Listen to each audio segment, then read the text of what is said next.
whether it's called First Guess. This was my idea, so if it works out well, I will take credit. And if it's a disaster, then we're going to blame somebody else. Here's what I'm going to make 3 statements, which I acknowledge all of them are ridiculously premature. To say this now after 2 weeks is ridiculously premature, but we're going to first guess it. We're going to be on record so that if indeed these things do come true, we will have been the first to say it. So Jeff Saturday. Yeah. If I were to say when this season is over, we're going to say Daniel Jones is the next Baker Mayfield, or use any other example you want, Sam Darnold, guys who got kicked to the curb in one or more places and then wound up finding themselves with real good careers being rejuvenated. Is Danny Dimes the next in that line? Absolutely. You know where you're going. Absolutely. He got a great tight end. He's got great receivers, a great offensive line, great running back.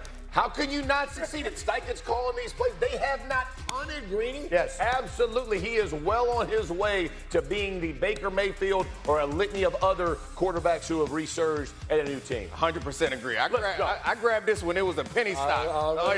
Yeah. 100% agree. I broke a sweat in the studio last week running around because my man Danny Dimes came through like I told you he would.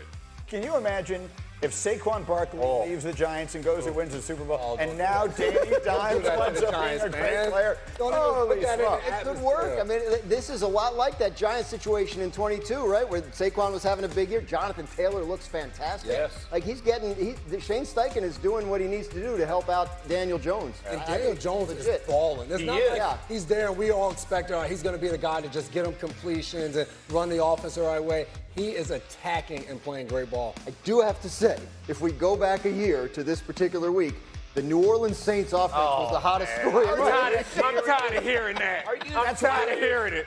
That's why we're calling it. They all got fired. That's why we're calling it First Guess. I mean, we'll just have to wait and see. We're on record as we're guessing right. See? Can we do a new feature? I would like a new feature called Wet Blanket. Yeah. And then we come on and we get happy and Graziano comes in Wet For the Blanket. record, the Colts are the first team in history, in the Super Bowl era, not to punt in their first 2 games There of we the season. go. All right, J-Mac, next one. Saints did it once. When the season is over, again, first guess. Yeah. Will we be saying the Vikings made a mistake letting Sam Darnold go? Graz, this for you. Absolutely. We're saying yes right now in this moment. When you look at it, J.J. McCarthy missed 17 games last year.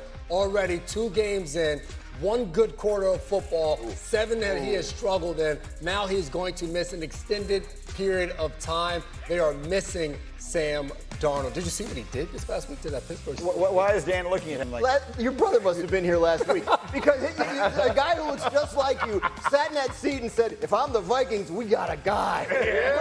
That's why last week he didn't know how to get around the building. Somebody had to help him get down. That must have been it. I figured it out. It is, but there were 2 separate pieces to this question. One of them is what J.J. McCarthy does and doesn't turn out to be. The other is Sam Darnold. Yeah. Right? I mean, he looked pretty good against the Steelers the other day. And pretty good. Better than pretty good. Getting the ball out. Getting the ball out, putting the ball where it needs to be. The Seahawks look like a real deal with Darnold leading them. Absolutely. McCarthy, to J-Mac's point, 7 bad, 1 good, and now you're going to miss a month like that.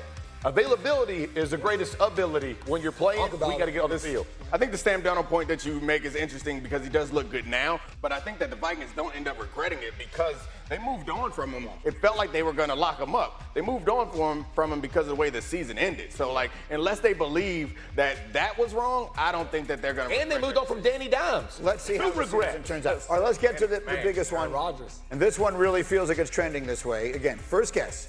Graziano, when the season ends, will we say Micah Parsons was this year's Saquon Barkley?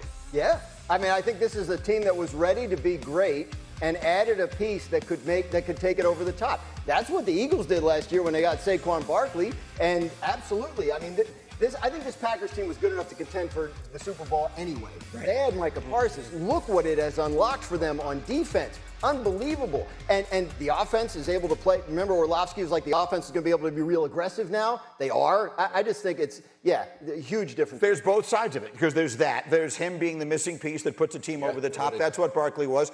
There's also the regret, right? There was also the super high-profile owner on Hard Knocks saying I'm not going to sleep well if he winds up there. Yeah. And we're going to have a camera on Jerry Jones every single week. And if this team is 15-2 and makes a run all the way to the Super Bowl, we're going to have a lot of those same conversations. Just get more and more pale every week. Just watching. I mean, it's painful to watch. If you're the Cowboys and you give up what you just gave up to Russell Wilson and the Giants, and you can get no pressure on the QB. I know Dan thinks they're going to make the playoffs anyway because their offense is going to be that good.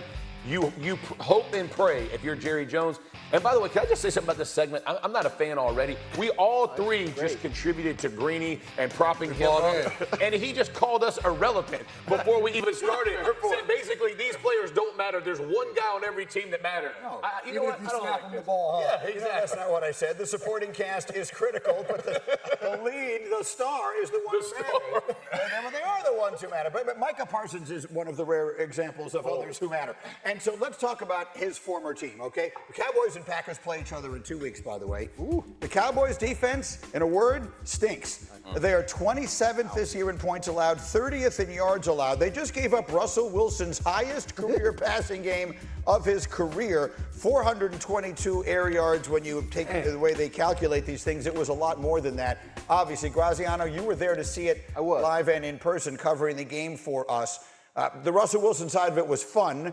The Cowboys' defensive side, for them, not so much fun. No, they are struggling on that side of the ball. They're shorthanded in the secondary. Some of those guys will come back.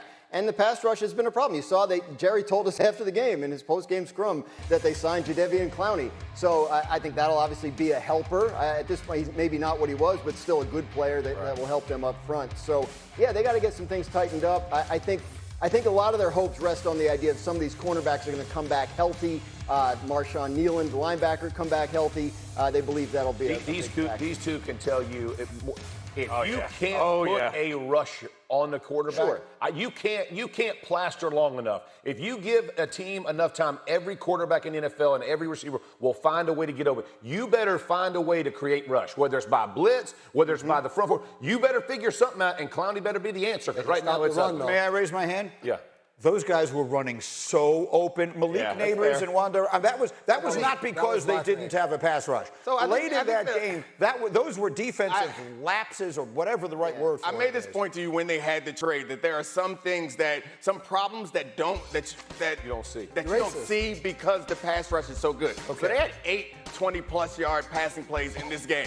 That was the most in the league last week. Right. And 1 or 2 of those plays, Micah Parsons would have been in the backfield giving them some pressure. The problem was, Russell Wilson, so it wouldn't make the defense a top of the league defense, but they wouldn't be this bad. Russell wouldn't be sitting in a pocket at least. He'd be flushed to one side or another. Them not getting any pressure is the issue. Of course, you might want to cover the guy. That was my covered him. In all these clips, they're covering him. Not all of them. They had some clips out there where literally you're looking at a corner and a safety, and one of them looks like they're trying to get out of the screen so they don't get the blame on the play. They just didn't cover guys in time. So what is the answer to the question on our screen? Is the Cowboys' defense bad enough to derail the season? I said yesterday, I emerged feeling better about the Cowboys in the game they lost against the Eagles than I did in the game they won against the Giants. I mean, they held Saquon Barkley to 60 yards in that game. They held the 2 top receivers to 24 combined. They played good defense in the opener. Right. They played lousy defense in the second game. So I think the answer to the question is yes, if it doesn't get any better, but teams do get better as the season goes along. They do get healthier. It's not inconceivable to think that we've seen their worst game on With a new defensive coordinator, it might take some time to get all that stuff. Yeah. Can I just throw a quick question out there? Also, I sit next to Randy Moss on Sundays and watch these games, and he has been screaming and yelling about this.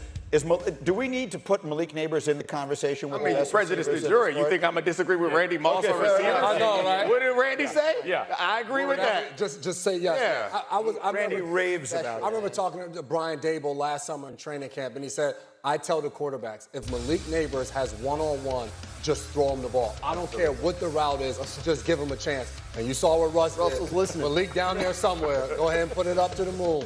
He's ridiculously good. By the way, one other thing I wanted to show you here. The Cowboys have my new favorite fan of all time. Can we show you this guy?